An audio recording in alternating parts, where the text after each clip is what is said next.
முந்தின புருஷன். ஆகையால் இதோ நான் உன் வழியை முள்ளுகளினால் அடைப்பேன். அவள் தன் பாதைகளை கண்டுபிடிக்க கூடாதபடிக்கு மதிலை எழுப்புவேன். அவள் தன் நேசர்களை பின்தொடர்ந்தும் அவர்களை சேர்வதில்லை, அவர்களை தேடியும் கண்டுபிடிப்பதில்லை. அப்பொழுது அவள், நான் என் முந்தின புருஷனிடத்திற்கு திரும்பி போவேன், இப்பொழுது இருக்கிறதை பார்க்கிலும் அப்பொழுது எனக்கு நன்மையாய் இருந்தது என்பாள். இஸ்ரவேல் வம்சத்தாரின் ஆலோசனைகள் அவமாய் போகும். அவர்கள் எதிர்பார்த்த காரியம் நடைபெறாது. அவர்களுக்கு ஏமாற்றம் உண்டாகும். கர்த்தர் இஸ்ரவேல் புத்திரரின் மதியீனத்தை அவர்களுக்கு உணர்த்துகிறார். அவர்கள் தங்கள் மதியீனத்தினால் கர்த்தரை விட்டு விலகி விக்கிரகங்களை பின்பற்றி போயிருக்கிறார்கள். அவர்கள் மறுபடியுமாய் கர்த்தரிடத்தில் திரும்பி வர வேண்டும். கர்த்தர் அவர்களுக்கு நியமித்திருக்கிற ஆவிக்குரிய பிரமாணங்களுக்கு அவர்கள் கீழ்ப்படிய வேண்டும். இஸ்ரவேல் புத்திரரை திருத்துவதற்காக கர்த்தர் அவர்களுக்கு பிரச்சனைகளையும் கஷ்டங்களையும் கொடுக்கிறார். இதோ நான் உன் வழியை முள்ளுகளினால் அடைப்பேன். அவள் தன் பாதைகளை கண்டுபிடிக்க கூடாதபடிக்கு மதிலை எழுப்புவேன் என்று கர்த்தர் சொல்லுகிறார்.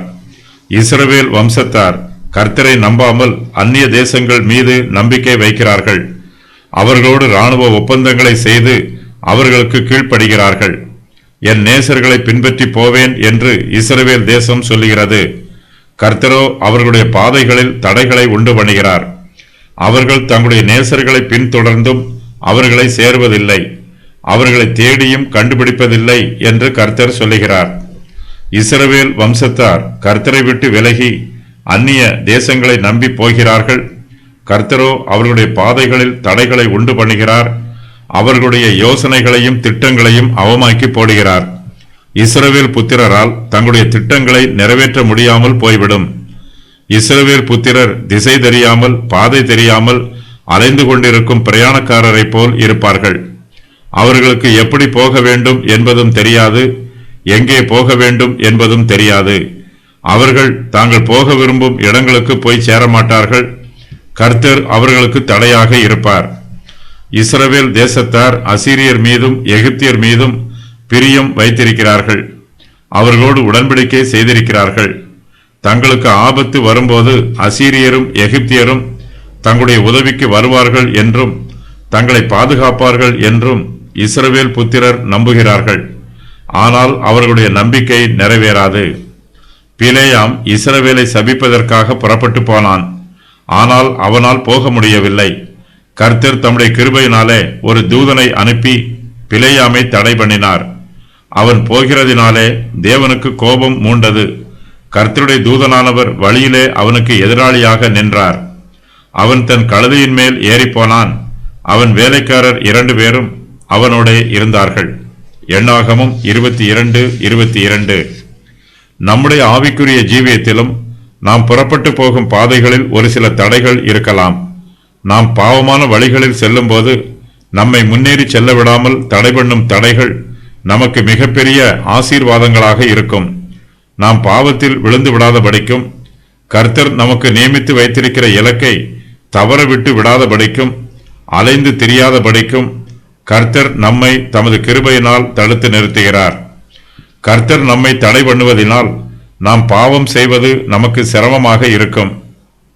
நம்மால் எளிதாக பாவத்தின் வலையில் விழுந்துவிட முடியாது. கர்த்தரே நம்மை பாதுகாக்கிறார். நாம் பாவத்தில் விழுந்து விடாதவாறு கர்த்தரே நம்மை தடை பண்ணுகிறார். கர்த்தர் இஸ்ரவேல் புத்திரரின் வழிகளை முள்ளுகளினால் அடைக்கிறார். அவர்கள் தங்களுடைய பாதைகளை கண்டுபிடிக்க கூடாதபடிக்கு கர்த்தர் அந்த பாதைகளில் மதில் சுவரை எழுப்புகிறார். இவையெல்லாம் இஸ்ரவேல் வம்சத்தார் தங்களுடைய திட்டங்களை நிறைவேற்றுவதற்கு தடையாக இருக்கிறது. அவர்களுடைய ஆலோசனைகள் சித்திக்கவில்லை. அவர்கள் விரும்புகிற காரியங்கள் நடைபெறவில்லை. அவர்களுக்கு சகலமும் தடைகளாக இருக்கிறது, எல்லாமே பிரச்சனைகளாக இருக்கிறது. இப்படிப்பட்ட சூழ்நிலைகளில் அவர்கள் கர்த்தரிடத்திற்கு திரும்பி போய்விட வேண்டும் என்று தங்களுடைய மனதில் சிந்திக்கிறார்கள். கர்த்தரே இந்த சிந்தனையையும் அவருடைய மனதில் கொடுக்கிறார். இஸ்ரவேல் புத்திரர் கர்த்தருக்கு விரோதமான பாவமான வழிகளில் போக பிரயாசப்படுகிறார்கள். ஆனால் கர்த்தரோ அவர்களுக்கு தடைகளை உண்டு பண்ணுகிறார். இஸ்ரவேல் புத்திரர் சோரம் போன ஸ்திரியைப் போல இருக்கிறார்கள். நான் என் முந்தின புருஷனிடத்திற்கு திரும்பி போவேன், இப்பொழுது இருக்கிறதை பார்க்கிலும் அப்பொழுது எனக்கு நன்மையாய் இருந்தது என்று சோரம் போன ஸ்திரீ சொல்லுவது போல இஸ்ரவேல் புத்திரரும் சொல்லுவார்கள். இஸ்ரவேல் புத்திரர் கர்த்தருடைய சமூகத்தை விட்டு விலகி பின்வாங்கி போய் இருக்கிறார்கள். தங்களுடைய மதி ஈனத்தினால் கர்த்தரை ஆராதியாமல் விக்கிரகங்களை ஆராதிக்கிறார்கள். கர்த்தர் அவர்களுக்கு தடைகளை உண்டு பண்ணும் போது இஸ்ரவேல் புத்திரர் தங்கள் மதி ஈனத்தினால் கர்த்தரை விட்டு பின்வாங்கி போய் இருப்பதை தங்கள் இருதயத்தில் உணர்வார்கள். இஸ்ரவேல் வம்சத்தார் தங்கள் மதியீனத்தை உணர்ந்து கர்த்தரிடத்தில் மறுபடியும் திரும்பி வருவார்கள்.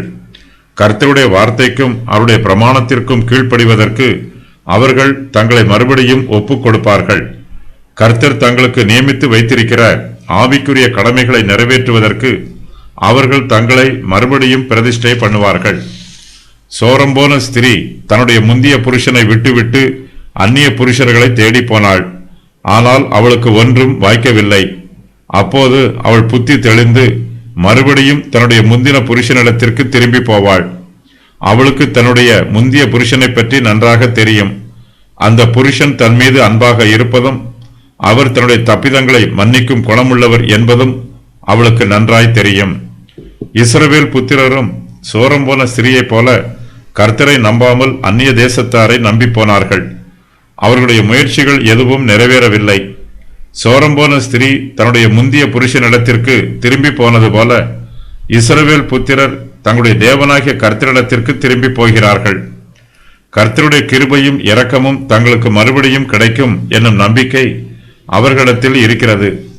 கர்த்தர் தங்களுடைய பாவங்களை மன்னிக்க கிருபை பெருத்தவர் என்பதும் அவர்களுக்கு தெரிந்திருக்கிறது. கோமேர் தன்னுடைய சோரம் போன வாழ்வில் மகிழ்ச்சியாக இருக்க மாட்டாள். தன்னுடைய புருஷனான ஓசியாவை மறுபடியும் நினைப்பாள். அவரோடு திரும்பி வந்து வாழ வேண்டும் என்று விரும்புவாள்.